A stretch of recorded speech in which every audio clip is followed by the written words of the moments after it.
Сәлем баршаңызға. Бүгін біз осындай пирожен дайындайтын боламыз. Ең алдымен біз жұмыртқамызды жарып аламыз, қантымызды қосамыз және жақсылап тұрып миксерлейміз.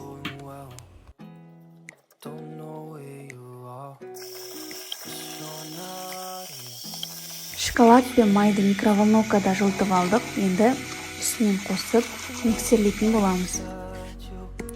Какао, разрыхитель үшеуін араластырамыз және массамызға салып, тағы да миксерлейміз.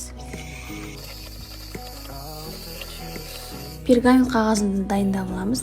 Пергамент қағазымыздың үстіне қазір құйып, тегістейтін боламыз. Дайын болған қамырымызды бірдей етіп, екі бөлікке бөліп құятын боламыз. Шпательдің көмегімен түп-түзу қылдырып осылай жағып шығыңыздар. Екінші бөлігін де дәл солай тегістеп шығамыз.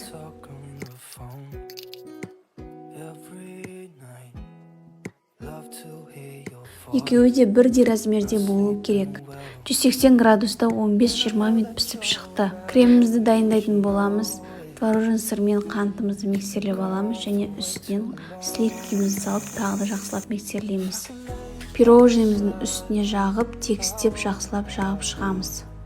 Жағып болғаннан кейін холодильникке 1-1,5 сағат қойып қоямыз және бетіне шоколад пен майымызды араластырып құятын боламыз.